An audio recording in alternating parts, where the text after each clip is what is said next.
Bien, amigos, tenemos el placer de tener con nosotros a Monseñor Francisco Osoria y Acosta. Monseñor Osoria es el arzobispo metropolitano de Santo Domingo y Monseñor Lorenzo Vargas es el vicario de la Conferencia del Episcopado Dominicano. Le agradecemos muchísimo a distinguidos sacerdotes que estén con nosotros. Nos están estrenando con la nueva administración del Obispado de Santo Domingo. Monseñor, verdaderamente gracias por estar con nosotros, por el tiempo que usted nos da. Hay, como es natural, muchísimos temas, muchos de los cuales ya usted ha podido tratar, pero siempre la gente quiere saber más, y sobre todo la Iglesia Católica, que tiene un liderato local bien conocido. Monseñor Lorenzo Vargas es el vicario de la Conferencia del Episcopado. De la arquidiócesis. De la arquidiócesis. Sí. ¿Qué es un vicario? ¿Qué es un vicario? Ante todo, saludar a la teleaudiencia. Muchas gracias por recibirnos. Gracias a usted, monseñor. Y gracias por la invitación. Comenzamos con este tema. Un vicario es un representante del arzobispo o también del párroco, porque en una parroquia también hay vicarios parroquiales. Representante es el que hace el trabajo. En este caso, Monseñor Lorenzo es el que coordina toda la pastoral en la arquidiócesis. Y me representa a mí, como arzobispo, me representa a mí y está delegado para ese asunto en toda la arquidiócesis. Monseñor Osoria, existe la percepción entre católicos y no católicos que el obispado de Santo Domingo, que es arzobispado de Santo Domingo, es la cabeza de la Iglesia Católica. ¿Usted nos puede dar alguna señal de cómo es el organigrama de la Iglesia, el verdadero organigrama de la Iglesia Católica? ¿Quién es el que encabeza la organización? Hablando así de organigrama, sí. Quien encabeza la organización, la Iglesia en la República Dominicana es la Conferencia del Episcopado Dominicano. La conferencia. ¿Y el presidente de esa conferencia no es el obispo de Santo Domingo? No, ahora mismo es el obispo de Higüey, es el que encabeza. Y el arzobispo de Santo Domingo tiene su trabajo en la arquidiócesis de Santo Domingo, que es de gran importancia por la grande que es la arquidiócesis, por la historia que tiene, por eso se llama arquidiócesis, pero tenemos nuestro trabajo y nuestro ministerio en lo que es la arquidiócesis de Santo Domingo. El arzobispo de Santo Domingo no es el jefe de la Iglesia Católica. Bien. Padre Vargas, Monseñor Vargas, ¿por qué todas son diócesis menos la de Santo Domingo, que es arquidiócesis? Y la de Santiago también. Es arquidiócesis. ¿Y cuál es la diferencia? ¿Por qué dos rangos? Es un título que se le da a una diócesis que tiene cierta primacía. Por ejemplo, la capital de Santo Domingo, pues toda una historia, y además es primada de América, ¿no? Y la de Santiago, y la arquidiócesis siempre la conforman a varias diócesis. Hay una sede principal y varias diócesis y forman lo que se llama una provincia eclesiástica. Que el arzobispo tiene cierta coordinación, animación también, pero antiguamente era mucho más, pero ahora se ha recuperado mucho lo de la diócesis. Cada diócesis es la iglesia de Jesús en un lugar determinado. Y entonces varias diócesis forman una arquidiócesis. Y la condición de catedral la da la presencia de un obispo, es decir, donde hay obispo, su sede es una catedral. Sí, se crea una diócesis y automáticamente un obispo y una catedral. Hay un templo que se declara catedral. Eso lo hace Roma, el Papa. Sí. Declara, donde hay un obispo, una diócesis, automáticamente se crea, se nombra un templo como catedral. Catedral, ¿qué significa? Es la cátedra donde está la sede del obispo que enseña, de ahí la palabra cátedra, tiene su cátedra para enseñar, y desde ese templo. Después de esto entiendo que entonces la Iglesia Dominicana hay una conferencia del episcopado dominicano con un presidente y debajo de ellos todas las diócesis y los obispos que tienen el mismo rango. Sí, se puede decir eso. Sí. Se puede decir. Y las arquidiócesis es cuando se reúnen varias diócesis. Varias diócesis en torno a esa diócesis que es primera o que es más importante en el sentido histórico como ciudad.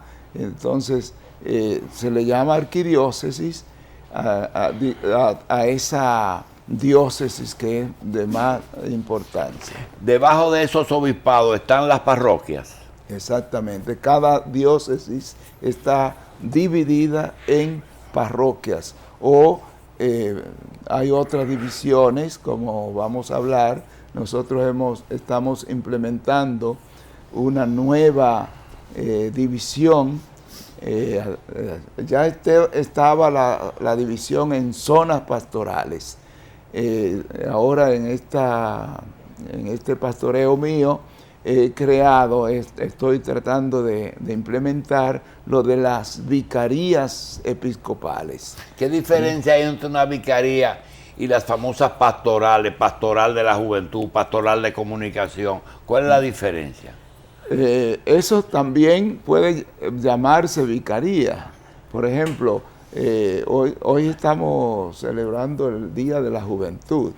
Hay pastoral de la juventud. Hay pastoral de la juventud y yo he constituido una vicaría de la juventud en la diócesis. En la arquidiócesis de Santo Domingo. En la arquidiócesis. El vicario es el que representa siempre al obispo. Entonces yo he puesto a un vicario de la pastoral juvenil, que dicho sea de paso, para reorganizar la pastoral juvenil, hemos mandado 5 sacerdotes a hacer un curso de 2 meses a Bogotá para ver cómo reorganizamos la pastoral juvenil y cómo la relanzamos, porque necesitamos que los jóvenes tengan una atención mejor. Entonces, con respecto a las vicarías territoriales, sencillamente tratando de que la capital es muy grande, Santo Domingo, estamos subdividiendo, conforme a la división que tiene la capital, los 3 grandes municipios de la provincia de Santo Domingo y el Distrito Nacional. Entonces, ahí estamos poniendo sacerdotes ahora que llevan el trabajo, que me representan en ese territorio. Ya hemos comenzado con Santo Domingo Este, y ahí hemos puesto a Monseñor Benito Ángeles, mi vicario en ese territorio, todo Santo Domingo Este con Boca Chica y el municipio de Guerra. Es como para descentralizar los trabajos, descentralizar la pastoral, que no esté todo centralizado en el arzobispo, sino que hay personas que hacen el trabajo. Ese vicario puede hacer todo lo que hace el obispo, tiene lo que se llama potestad ordinaria. Lo único que no puede ordenar sacerdote, eso es lo único, pero tiene potestad ordinaria. Y que tiene atribuciones de un obispo, pero no todas. No todas, sí. Bien. ¿Y reside allá en esa zona? Sí, reside también allá. Y la idea es ir formando una estructura, oficina, y para servir en esa zona. Y esas pastorales que hablamos, que usted dice que se parecen a los vicariatos, esas pastorales como la que tiene, la de comunicación que tiene el padre Ruiz, o la de la juventud que tiene el padre... El padre Miguel Ángel Amarante se llama, el vicario para la juventud. ¿Eso también existe en cada diócesis, esas pastorales pequeñas? Sí, todas las diócesis están organizadas. Tienen sus pastorales. Sí. Bien. Monseñor, aquellas instituciones católicas propiedad de la Iglesia que no están dentro del organigrama, por ejemplo, los colegios católicos. A mí me sorprendió que recientemente falleció el hermano Antonio, que era un sacerdote católico muy querido, y el Colegio San Juan Bautista pasó a la Iglesia Católica cuando me dijeron que siempre fue de la Iglesia. Esas instituciones como colegios y instituciones educativas, ¿debajo de qué organigrama están? Bueno, pertenecen a lo que llamamos la pastoral educativa. Ah, es que hay una pastoral. Exacto. La pastoral es el trabajo que hace la Iglesia en determinado campo. En el campo de la educación se llama pastoral educativa. Es decir, que hay instituciones, todos son de la Iglesia. Y cuando dicen pasó a la Iglesia Católica, no pasó, sino porque el hermano Antonio siempre fue de la Iglesia.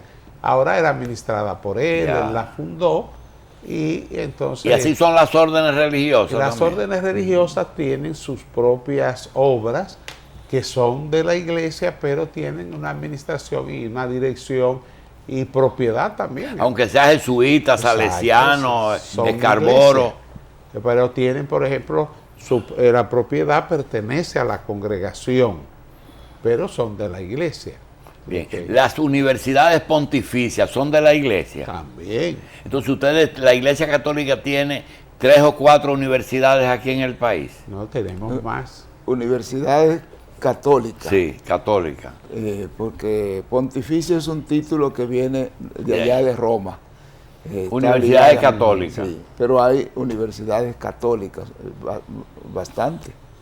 6 tenemos. ¿Y qué diferencia hay entre la pontificia y la simplemente católica? La Universidad Católica la declara, por ejemplo, la diócesis.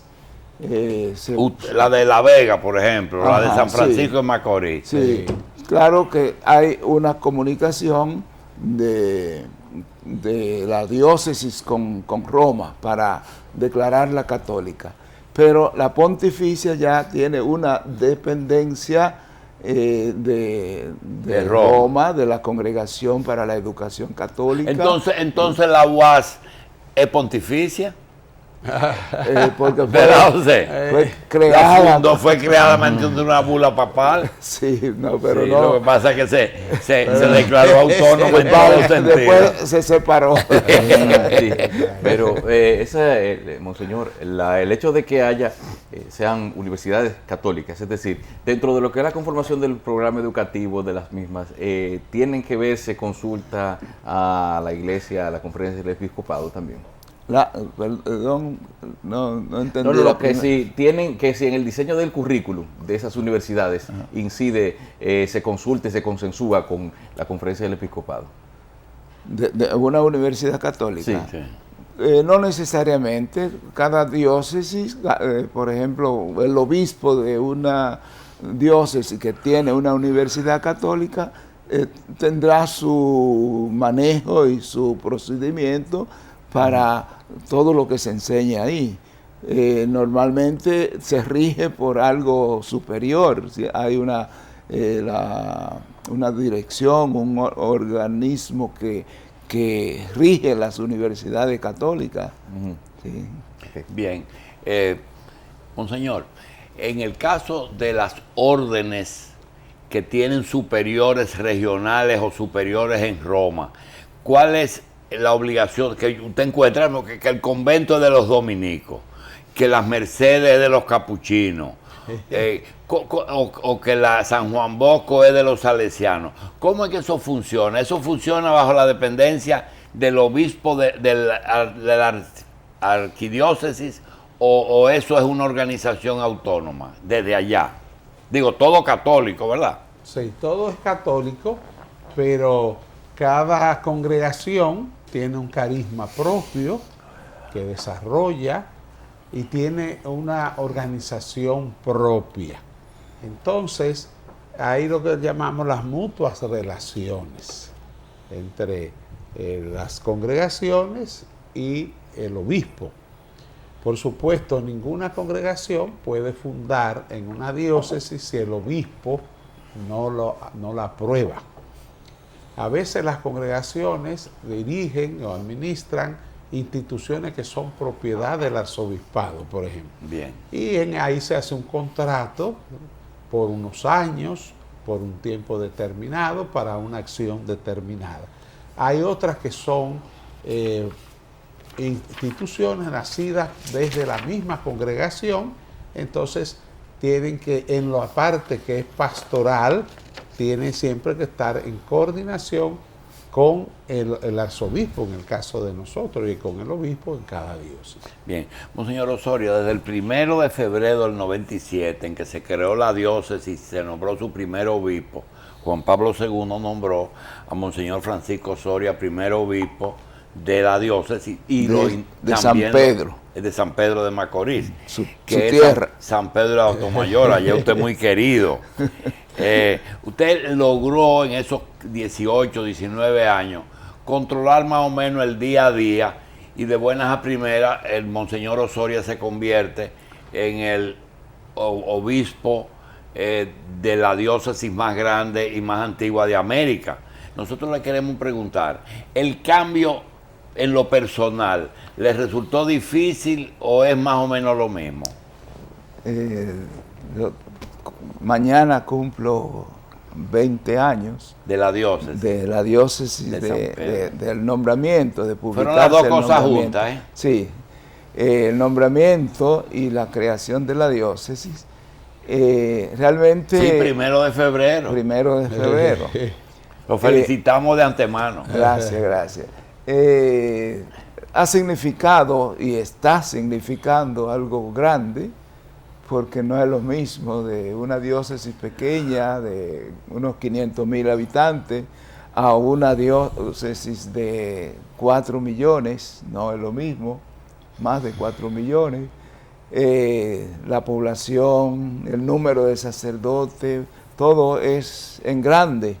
Por eso está significando todavía mucho para mí y estamos buscando las estrategias para pastorear esta gran arquidiócesis. Y una de esas estrategias, ya la mencionamos, con la creación de las vicarías episcopales y la búsqueda de sacerdotes, dirigentes, sacerdotes que me ayuden en esa administración. Por eso estamos implementando algunos cambios en ese sentido para la dirección de la arquidiócesis. Bien. A nosotros nos ha tocado no defender, sino explicar una situación que surge con los medios de comunicación en República Dominicana. Los sacerdotes, la mayoría son dominicanos, y como tal tienen derecho a opinar sobre temas dominicanos. Pero básicamente se dice que la iglesia se mete a veces más allá de lo espiritual y que se mete en lo terrenal. Y cuando hay algún acto público, pues viene la prensa con una grabadora, se la pone cerca de la boca del sacerdote o del obispo y empieza a preguntarle de Odebrecht, del divorcio, del matrimonio gay, del aborto, del celibato, de la pobreza, de las migraciones. Monseñor, ¿cómo ustedes pueden separar una cosa de la otra? Bueno. Porque no pueden evadir la prensa. Claro. Lo acorralan. Sí, es un problema. Realmente nosotros, en mi caso, me declaro que no sé de todo. O sea, no tengo entonces que responder a todo lo que me preguntan, porque no sé de todo. Uno responde a las cosas desde el punto de vista pastoral. Y en ese sentido, todo lo que es humano, le compete, no me es ajeno. Entonces, al pastor le interesa todas esas cosas, pero no tiene que responder en determinado momento. Hay dos temas que usted sí maneja y lo ha manejado. Monseñor, el tema de las migraciones y el tema de la pobreza. ¿Es la Iglesia Católica un organismo religioso civil que se preocupa por los inmigrantes, las personas que tienen que salir de sus naciones sin protección y los que no tienen oportunidades en el mundo? Y esa es una función que la Iglesia se lo ha abrogado, porque a veces también lo acusa de defender a los ricos. Ajá. Son dos temas, pero están interrelacionados, porque normalmente el inmigrante es pobre, así que están relacionados. Y este no es algo que la Iglesia quiere tratar eso y quiere trabajar con inmigrantes o pobres, sino que es una línea de Jesucristo. Jesucristo favoreció a los pobres y a los inmigrantes, que son muchas veces los más pobres en los países. Pero no nos fijemos solamente en ver los inmigrantes aquí, los inmigrantes pobres en nuestro país. Es un fenómeno del mundial, en todas partes. Fijémonos, por ejemplo, cómo viven los inmigrantes en Estados Unidos. Muchos de ellos inmigrantes dominicanos que van allá. La Iglesia se preocupa por cuidar de los inmigrantes, pero también de los emigrantes. Nosotros tenemos un cuidado de los inmigrantes que hay aquí, y es como un deber que nos impone Jesucristo, el Evangelio, el atender a los forasteros. Pero también la Iglesia Dominicana se preocupa de los emigrantes, todos los dominicanos que están por el mundo entero. Por ejemplo, Nueva York. Nueva York es un pueblo de inmigrantes y hay muchos dominicanos.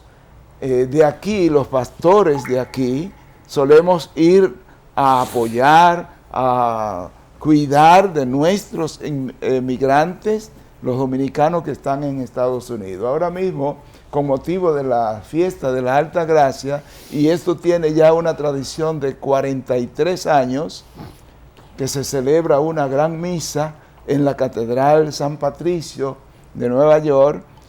Siempre invitan a un obispo. Este año fue Monseñor Héctor Rafael, el obispo de La Vega, para acompañar a ese pueblo dominicano que ama a la Virgen y que celebra allí la fiesta de la Virgen. O sea que nos preocupamos por los inmigrantes y también por los emigrantes. Y estamos en esa actitud defendiendo también los derechos de esos inmigrantes. Y eso sucede en toda parte. Monseñor, hubo una persona una vez que me dijo, aquí no hacen falta ONGs, porque la Iglesia Católica conoce todos los problemas de las comunidades, está en todas partes, son los que reciben. Siempre el gobierno debería hablar solamente con la Iglesia Católica para saber qué es lo que pasa en una comunidad y cuáles son los problemas que hay que resolver. ¿Es eso cierto? ¿Y cómo evalúa usted las relaciones actuales del gobierno con la Iglesia? Yo creo que las ONG tienen su función en la sociedad, tienen su trabajo, su tarea. Lo que podría cuestionarse es si lo están haciendo de verdad, ese trabajo de las ONG. Yo he dicho, por ejemplo, que en Haití hay un sinnúmero de ONGs, pero que lo que hacen es aprovecharse de la situación y viven de la pobreza de aquella gente. Aquí también puede suceder eso. Entonces, me parece que si las ONG cumplen su tarea en vista al desarrollo, en vista al progreso de un pueblo, está bien. Hay que cuestionar si están haciendo su trabajo. Monseñores, hay un problema generacional que tenemos el ingeniero Cuello y yo, y es tener que adaptarnos a los nuevos tiempos, el actualizarse. Y yo creo que la iglesia acaba de pasar un proceso que la gente lo puede ver con un ejemplo. Mientras el antiguo arzobispo de la arquidiócesis de Santo Domingo, en lo personal es un descendiente de luchadores contra la dictadura trujillista, aquí tenemos dos obispos que, sin estar ligado a la dictadura, uno se llama Héctor Rafael y otro Rafael Leonidas. Es decir, que nosotros tenemos que hacer como un ajuste. Realmente, nosotros debemos de ver la llegada de Monseñor Osoria, un obispo que siempre estuvo en bajo perfil, solamente en el caso del tema haitiano, una vez se oyó mencionar mucho, muy querido en su diócesis, tranquilo, 20 años, que la llegada a esta arquidiócesis debemos verlo como un cambio importante en la Iglesia Católica. Bueno, pues fíjense, en la Iglesia hay lo que se llama la sucesión apostólica. En la Iglesia no hay sustitución, no vino Monseñor Osoria a sustituir al cardenal, sino vino a suceder. Y suceder quiere decir a seguir la misión de Jesús en un momento histórico. Cada uno tiene su carisma, su don, su personalidad. Y eso lo aporta a su misión. Y por supuesto, siempre hay cambios, porque cada persona tiene su manera de llevar la misma misión de Jesús. Es decir, que realmente el Señor, nosotros estamos convencidos de eso, regala a la iglesia en el momento oportuno el pastor que se necesita. Y cada uno cumple en la historia un rol propio y que con toda sinceridad trata de realizar y desarrollar desde su propia vocación y servicio y personalidad, carisma, talentos, dones. Pero no debemos de ver como una nueva era de la iglesia, el ascenso de Monseñor Osoria a esa posición. Bueno, no es una nueva era porque es un seguir la misión de Jesús. Bien. Eso es lo más importante. Claro. Y la misión de Jesús siempre es nueva y siempre tiene cambios, por supuesto. Y eso es lo bueno de la iglesia y de la sucesión, que vamos caminando y con nuevos aportes. Y eso se ve aquí en la República Dominicana, en la arquidiócesis, pero es algo estructural de la iglesia entera. Bien. Por ejemplo, después que pasó el pontificado de Juan Pablo II, que duró tantos años, pues venía la pregunta, ¿a quién? Benedicto hizo su trabajo, y después de Benedicto, ¿quién va a venir? Francisco, el Papa Francisco está haciendo su trabajo. Monseñor Lorenzo decía que la iglesia, con el Espíritu Santo, se cree que es el Espíritu Santo que suscita a los pastores para un pueblo, para una diócesis, para la iglesia entera, de acuerdo. Y Francisco por Benedicto, ¿es un cambio radical, Monseñor?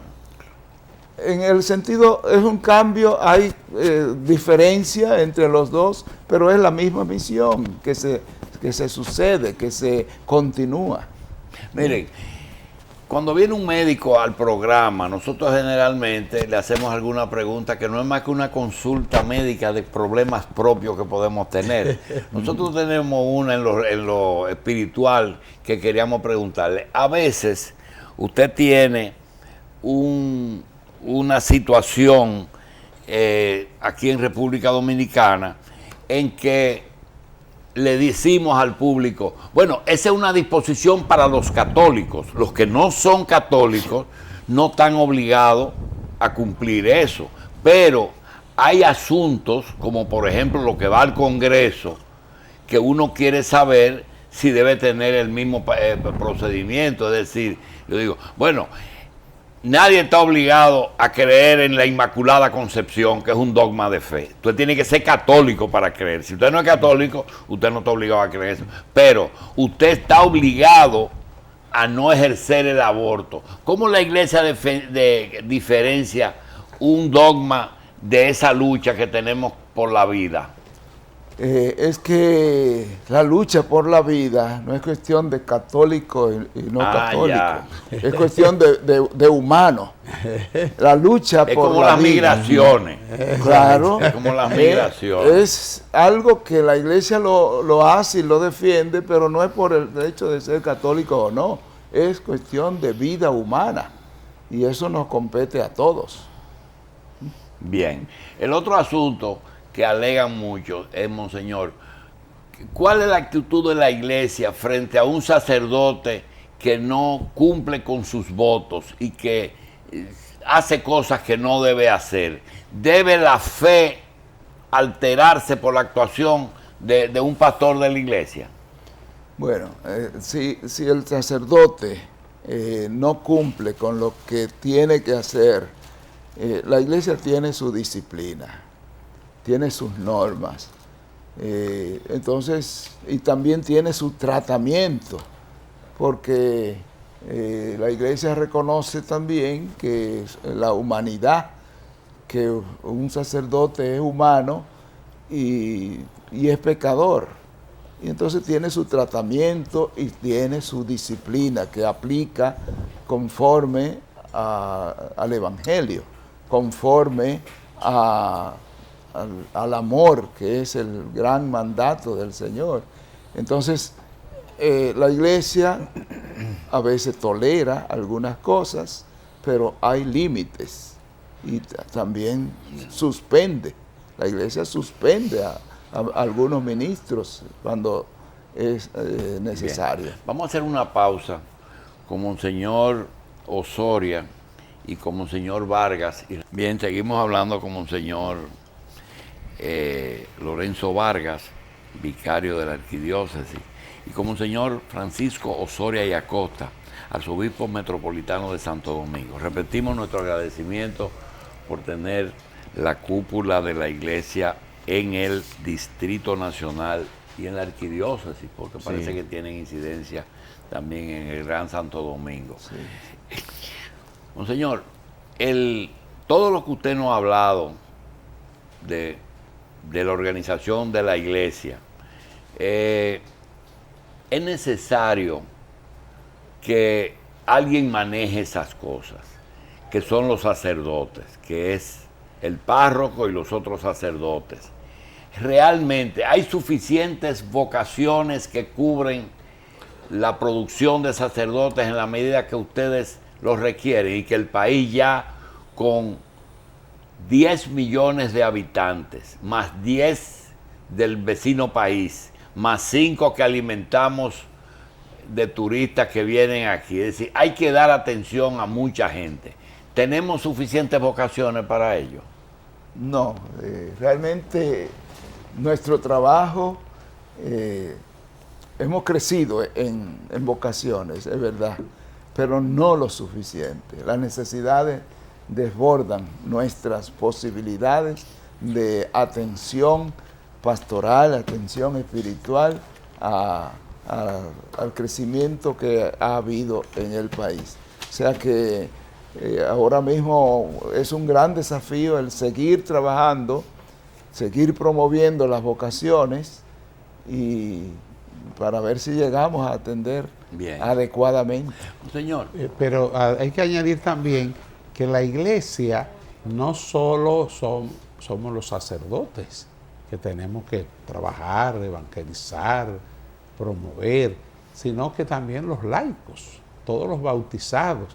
Y esto sí es una de las alegrías que tenemos en la República Dominicana, que ha crecido en calidad y en número la participación de los laicos, que aunque, como dice el Monseñor, nos faltan muchos sacerdotes también hasta para formar y animar esos laicos, pero hay una participación más creciente en diferentes servicios o ministerios dentro de la iglesia que facilitan que pueda haber una atención pastoral mucho mejor. Pero nos faltan muchos líderes así de sacerdotes. Las personas que promueven el aborto a veces utilizan argumentos como el hecho de que la iglesia es un poco machista, que no usa lo suficientemente las mujeres, que la tiene un poquito a un nivel más bajito, que cuando se habla de la vida del niño o de la madre, prefiere la del niño.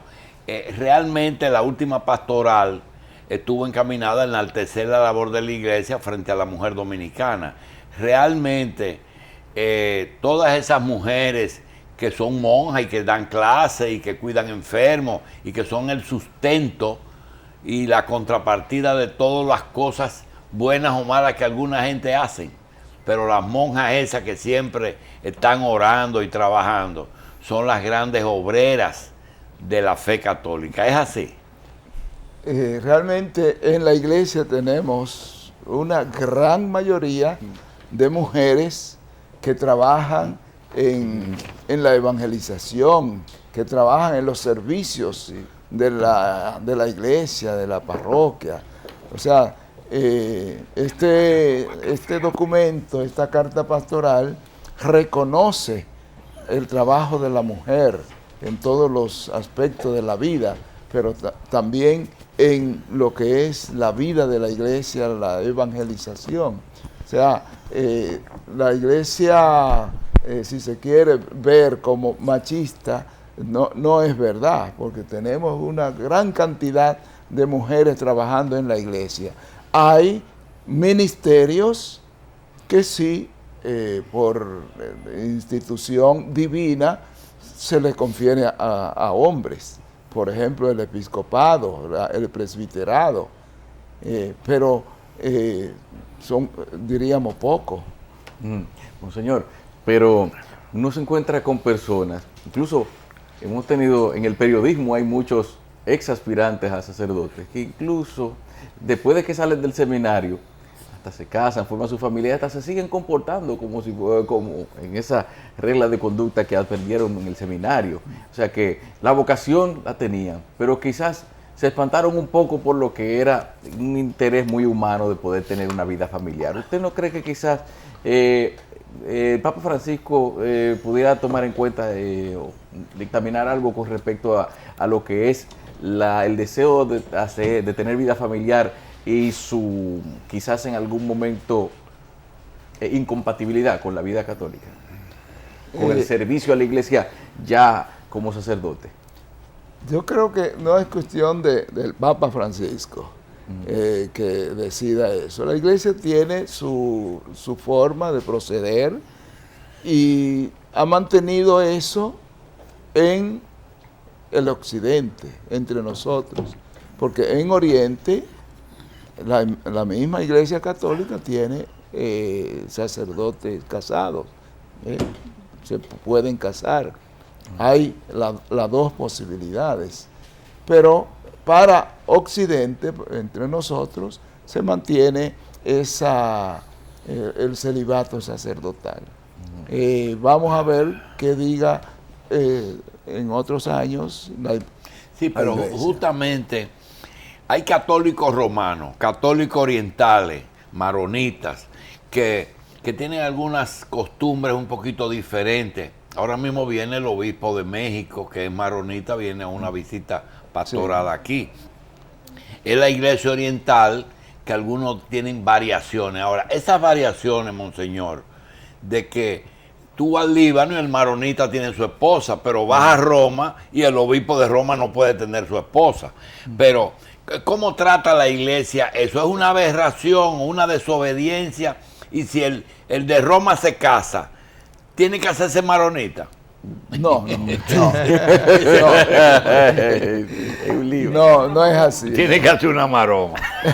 Maromita. Porque son normas que la iglesia tiene y respeta, porque eso no es de hoy, eso hace mucho que viene así. El celibato sacerdotal tiene su disciplina, pero tiene sus bondades, no es porque le parece a la iglesia, sino que hay una ventaja, diríamos. En el caso de un sacerdote, necesita estar a tiempo completo al servicio de su rebaño, de la iglesia. Realmente no es compatible justamente por eso, porque si se entrega totalmente a la iglesia, al servicio, no va a poder atender una familia. Bien. Necesita tiempo, la familia necesita tiempo, dedicación.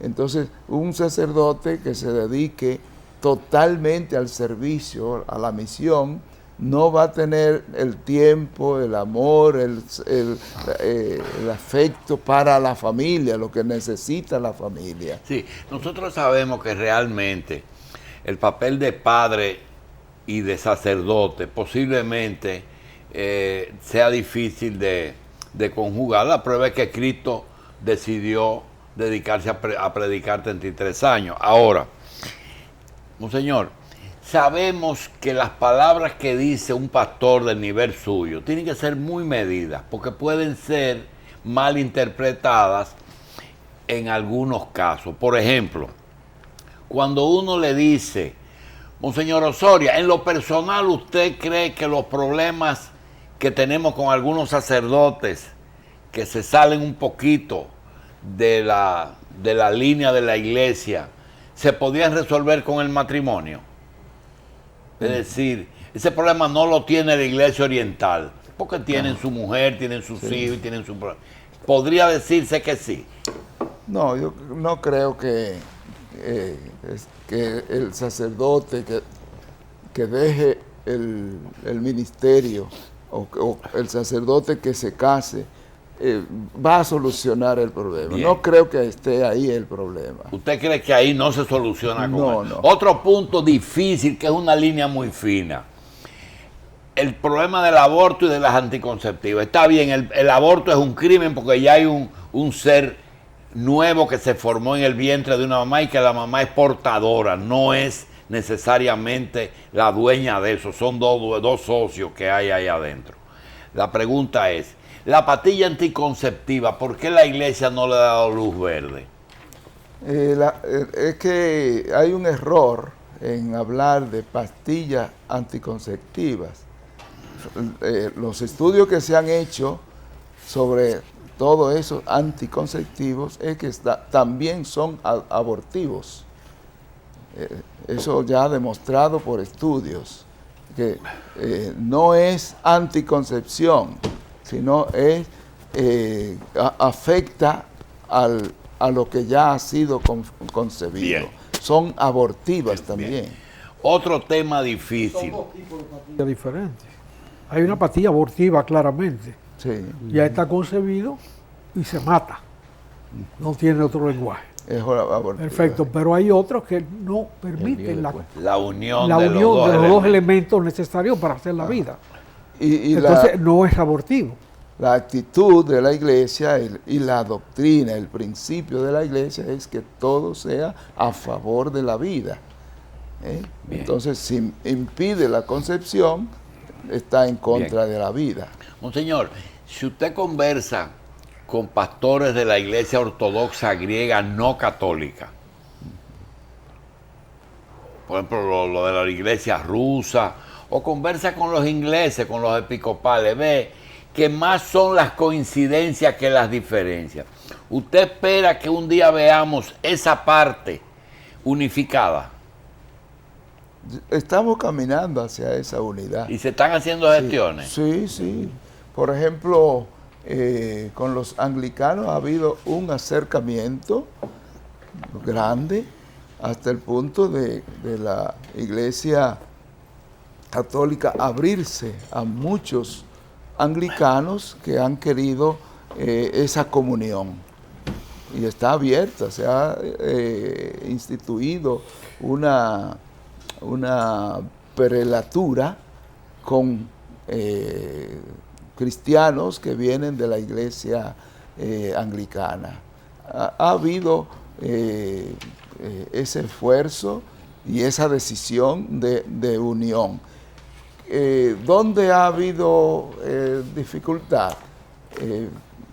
Cuando hay muchas cosas que no van bien en algunas iglesias, en los mismos anglicanos, por ejemplo, cuando apoyan y practican la homosexualidad, lo apoyan y lo aprueban. Entonces ahí no podemos ceder, no podemos estar en comunión.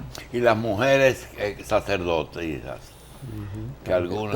También, es otra cosa que la iglesia no Para el celibato en general, los anglicanos tienen una posición distinta. ¿Perdón? En el celibato en general, sea homosexual o heterosexual, la iglesia anglicana tiene un concepto diferente a la católica. Exacto, sí. Totalmente distinto. En la iglesia hay lo que se llama el ecumenismo, que es el esfuerzo de la iglesia católica para entrar en relación fraterna con otras iglesias cristianas y comunidades cristianas, como las comunidades nacidas de la Reforma Protestante. Entonces, hay todo un esfuerzo, ya más de 50 años, que se van dando pequeños pasos de encuentro, de reflexión teológica y también de prácticas, sobre todo en el servicio a los pobres. Ahí nos encontramos todos. Y también se van discutiendo, hay gestos muy lindos que han hecho los últimos papas. Papa Francisco últimamente hasta ha visitado la iglesia de Suecia, que tenía como un baluarte de la iglesia luterana, para ir estrechando esas relaciones, ir rompiendo la distancia, los prejuicios. Y se ha ido haciendo un trabajo, es lento, tiene muchas implicaciones, pero se va caminando. Bien, monseñor, todos los ateos son malos. Pero yo creo que el Papa el otro día dijo que hay alguno que puede rezarse por ella. Y Pepe Mujica es un papa ateo también. Pepe Mujica es un papa ateo, un obispo ateo. ¿Cuál es la actitud frente al ateísmo de la iglesia? Nosotros los cristianos no podemos calificar o descalificar a ninguna persona. Entonces, habrá gente que no cree en Dios, pero que es bueno, que hace obra buena. Pues, estamos de acuerdo con ellos, podemos convivir, porque la iglesia cree que en toda persona, por el hecho de ser criatura de Dios, hijo de Dios, ya es buena. Dios no creó a nadie malo. Bien, monseñor, hay católicos preocupados por la economía de las parroquias y dice que no es verdad que la iglesia es tan rica ni es tan pobre como dicen. Algunos dicen que es muy rica, otros dicen que es muy pobre. Que por qué no ponen un verifón en las parroquias para que la gente que no anda con dinero pueda pagar con la tarjeta de crédito el diezmo. Bueno, lo primero es que la iglesia vive de lo que la comunidad, que es la iglesia, aporta. Entonces, pues, realmente vivimos muy estrecho, porque la mayoría de las parroquias nuestras son de gente pobre y dan lo que más pueden, ¿no? Y hay que buscar ayudas a veces de iglesias en el extranjero, de personas de fe que pues aportan a muchos servicios que da la iglesia. Pero esas son actividades que no se dan a conocer. A veces Exacto. hay parroquias muy pobres y uno Exacto. piensa, digo, caramba, a lo mejor el colegio tal Sí. que factura bien y tiene muchos estudiantes, ayuda un poquito o manda esos fondos al obispado y el obispado se encarga de redistribuirlo. ¿Es así o es un invento mío? Bueno, muchas veces puede pasar. Hay parroquias que tienen mejor entrada y apoyan otras parroquias. Que son más pobres. Hay colegios, como usted dice, también que apoyan, pero realmente lo propio es la misma feligresía de la parroquia que aporta según sus condiciones. Entonces, por eso va a variar. Lo del verifón, no necesariamente así, pero ya hay parroquias, aquí mismo en la capital, sobre todo de cierto nivel económico, que sí la gente aporta a través de las tarjetas. Es decir, que puede decir de mi tarjeta mensual pueden destinar para tal parroquia. Ya, muy bien. Eso sí, algunas parroquias que lo han inventado. Bueno, aquí pero, hay banqueros. por ejemplo, yo trabajo en parroquias pobres, si yo pongo un perifón, poquísimos van a poder. Sí, pues no, Así. Preguntaba acá. Hay una cosa interesante con respecto a esto de la colaboración, de las entradas en la parroquia, es que las entradas en la parroquia, en la iglesia, no son para el sacerdote, son para la institución. Esa es una diferencia con otras iglesias.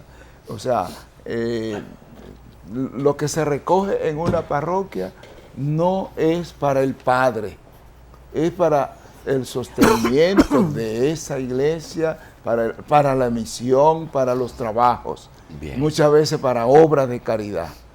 Creo que eso... La pregunta más difícil que nosotros le podemos hacer a nuestro obispo de la capital es la siguiente. Monseñor, se dice que el celibato, el principal obstáculo del celibato no es justamente el argumento de que el hombre no puede dedicarse a una familia y a la vez a labores pastorales. Y yo creo que es verdad, porque imagínese usted un sacerdote con hijos, que venga el muchacho y le diga que está en droga, o que hay que pagar el colegio, o que la muchacha se metió a lesbiana, es una vaina de esas raras que pasan aquí en el país, rarísima. Imagínese, el pobre padre no sabe lo que va a hacer, porque no tiene control de todo. Dicen que el obstáculo principal, monseñor, es el tema de los bienes de la iglesia. Que si, por ejemplo, hubiera celibato, sería el caso de un colegio del quinto centenario que murió un sacerdote que lo fundó y la herencia la está reclamando un muchacho que él crió. Dice, no, eso era de mi papá. Y no era su hijo biológico, sino que él lo crió, el padre. También uno piensa que Ucamaima debe ser o de Agripino o de Monseñor Polanco, que fue lo que obtuvieron las tierras de Yapur-Dumí, la fundaron, la hicieron. O que el... Espérate, Yapur-Dumí no tenía esa tierra. No se la tenía dio. un arrendamiento con Del ayuntamiento. Y lo cedió a la iglesia para esos fines. A él no lo donó. No, para nada. Él cedió los derechos. Se dio el derecho adquirido. Bien. Y en el caso del Colegio San Juan Bautista, yo creo que el heredero natural es Villo de Luna. Villo de Luna es el único sobrino del hermano Antonio. Eran varios hermanos. Bueno, pero es cierto que es el problema hereditario lo que hace que la iglesia imponga el celibato, monseñor. No, ese no es el punto. Es importante la parte económica, la parte de bienes y de herencia, importante, pero lo del celibato no es realmente eso el punto. Porque todos los sacerdotes no hacen voto de pobreza. Hay algunos que no tienen que hacer voto de pobreza. Solamente castidad y obediencia. Pobreza son las órdenes religiosas. Sí, los sacerdotes diocesanos también tienen que vivir la pobreza. Sí. Ese voto, aunque no se le llame voto entre nosotros, sino que es un mandato de Jesús. Y es que nuestra condición de vida no puede estar con una intención de acaparar bienes materiales.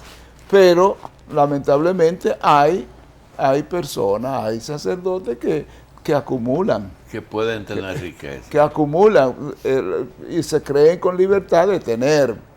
Pero realmente... No, yo me refiero a los bienes familiares. Un sacerdote que tenga un papá rico, que le deje una herencia. Eso es de él, sí, no es de la iglesia. Es de él, sí. Y puede tenerlo. Pero habrá que diferenciar lo que es personal, y eso nosotros lo insistimos, lo que es algún bien personal y lo que es un bien de la iglesia, de la comunidad. Padre, le preguntaba a Carlos sobre las universidades católicas y nos llama mucho la atención.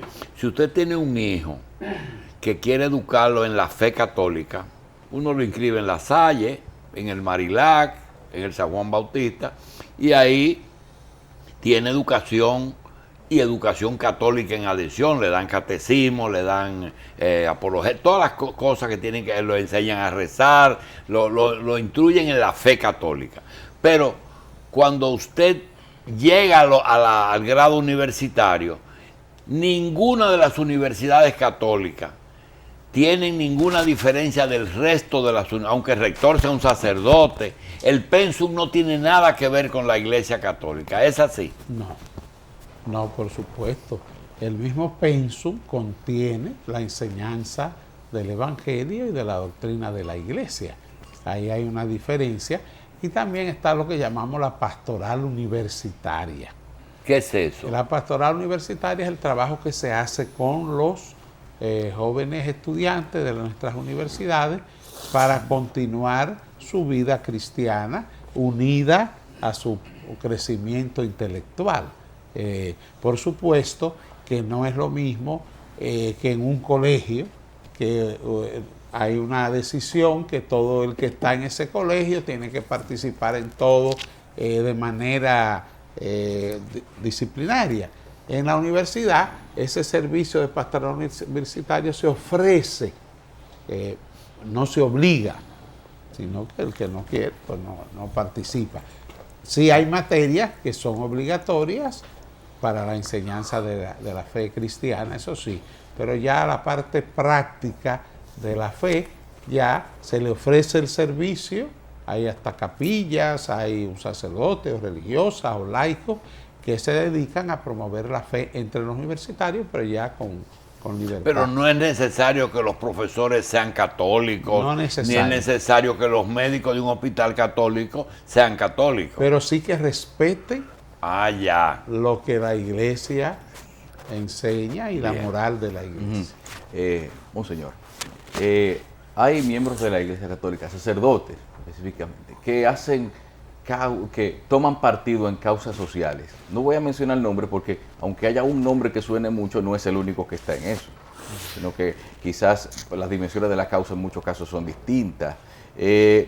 Cuando debe un sacerdote que cierra filas con una organización social en lucha a favor de una causa, separar o dejar claro de que su participación ahí no es la representación de lo que es el pensamiento de la Iglesia Católica en general con respecto a un tema, o realmente cuenta con alguna anuencia de sus superiores eclesiásticos para participar en esas actividades.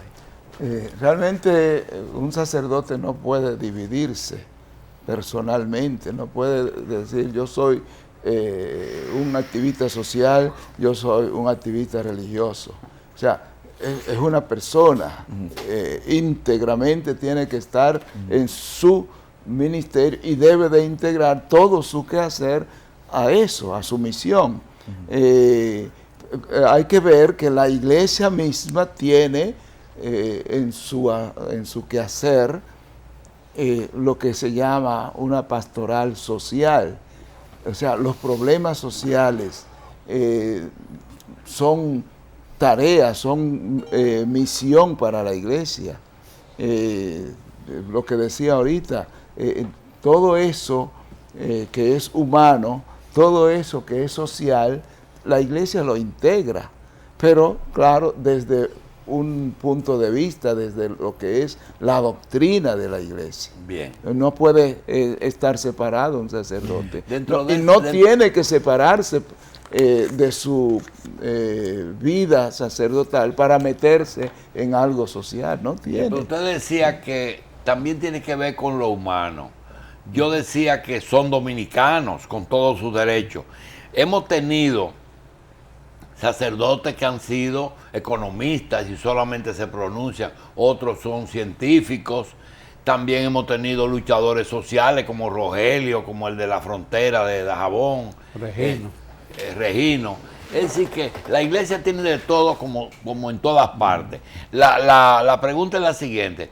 ¿Existe la posibilidad de que un obispo jale a un sacerdote y lo llame al orden? Dice, mira, mijo, ve al paso con esa lucha que tú tienes. Fíjese, no solamente son esos que usted ha mencionado, a veces hay muchos que nadie menciona, que están metidos en los campos lejanos, en los barrios, luchando día a día con los más pobres, trabajando por transformar el país, que a veces no tienen noticia pública, pero que van realizando sus obras religiosas, laicos, metidos en las luchas sociales. Una cosa para nosotros que se tiene que distinguir es ser participante de un partido político y ser participante de una acción social animado y motivado por el Evangelio y por la enseñanza social de la iglesia. Son dos cosas diferentes.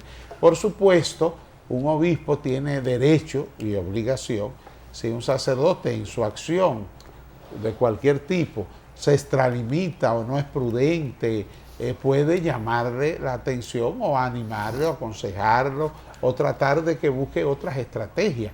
Pero realmente a nadie... ¿Y a quién le debe obediencia el sacerdote? ¿Al obispo? Al obispo o a su superior religioso, en el caso de los que son religiosos. Pero en la República Dominicana ha habido mucha incidencia de sacerdotes políticos. Incluso ha sido presidente de la República. Claro, sí. Pero lo que se quiere es que todo lo que sea vinculación partidaria no la tengamos. Pero la acción en la sociedad... En el caso no, pero ha habido vinculación partidaria también. Se ha habido, pero que realmente lo que la iglesia quiere es que no haya una participación partidaria. En el caso de Monseñor Osoria, nos consta por su paso de 20 años en San Pedro de Macorís, que no tenía ningún interés que no sea estar en bajo perfil haciendo su labor pastoral. Es decir, que sabemos que ahora él no va a usar esa posición para ser presidente de la República. Pero sí yo quisiera saber, Monseñor, hay una marca de una gestión que no necesariamente tiene que ser una marca de presidencia de la República. ¿Por qué usted quiere, cómo quiere que se le recuerde como obispo de la capital? Porque mira, nosotros vivimos el caso de Monseñor Pitini, que fue un cura que tomó partido en la área de Trujillo, pero también hizo mucho bien.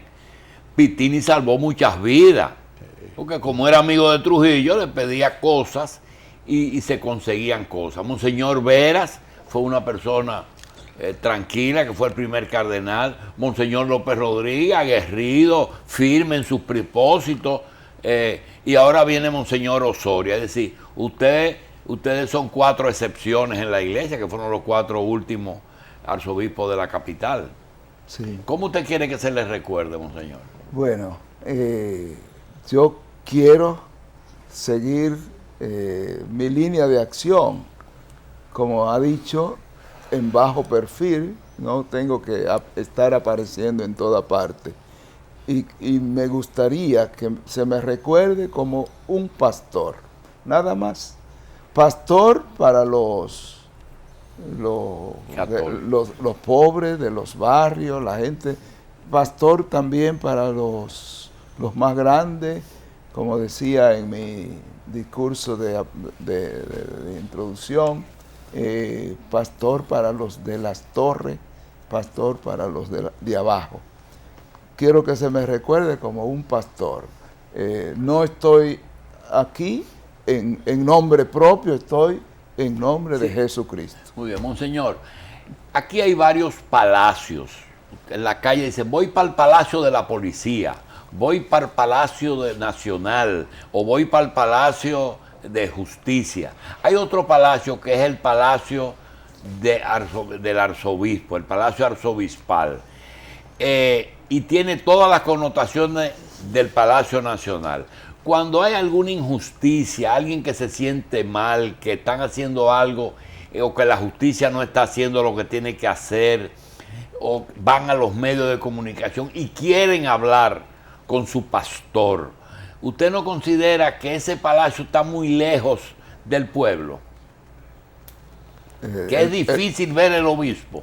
El palacio, si se puede llamar palacio, le dicen simplemente tenemos las oficinas del arzobispado, las oficinas. ¿O hay que usar al párroco? Esa es una vía. Podría también hacerse directamente con el obispo. Estamos abiertos. Lo único que habría que combinar con el personal, porque yo no siempre estoy ahí. Ahora mismo estoy dedicando 2 mañanas para recibir a la gente que quiere hablar con el arzobispo, 2 mañanas, martes y miércoles, pero normalmente estoy en otras actividades fuera de ahí, de las oficinas. Está la casa también, la residencia. Y está el vicario, ¿verdad? Sí, estamos también haciendo algunos arreglos porque queremos que esa casa, que es la casa donde reside el arzobispo, también sea una casa de acogida, que puedan ir los sacerdotes, que puedan encontrarse con el arzobispo y compartir. Estamos abiertos. Bien. No es, realmente no es un palacio con el sentido que tiene esa palabra. Es una casa de servicio. Por ejemplo, Monseñor Lorenzo tiene un departamento que es el de la Vicaría de Pastoral y se le llama Vicaría de Servicios Pastorales. Servicio, porque es eso que tenemos. Bien. Señores, queremos darle las gracias, se nos quedan muchas cosas, pero sería un abuso, ¿verdad?, cargar tanto. Monseñor Francisco Soria, obispo metropolitano de Santo Domingo, y Monseñor Lorenzo Vargas, vicario de la arquidiócesis, le queremos dar las gracias verdaderamente por haber estado con nosotros, por tratarnos todo. Pero se nos quedan algunas cosas, ojalá tengamos otras presentaciones. Gracias, Monseñor, gracias, Monseñor. Yo quiero también agradecer este tiempo y agradecer a todos aquellos que nos han seguido y que ha habido algún mensaje por ahí. Sí, seguro, muchos saludos a San Pedro de Macorís. Agradecemos al señor senador de San Pedro que está pendiente de nosotros, a Aurorita, que nos ha notificado su teleaudiencia. Y para todos, para ustedes, para el personal, desear que Dios esté con ustedes, desearle la bendición de Dios. Gracias. Bien, gracias.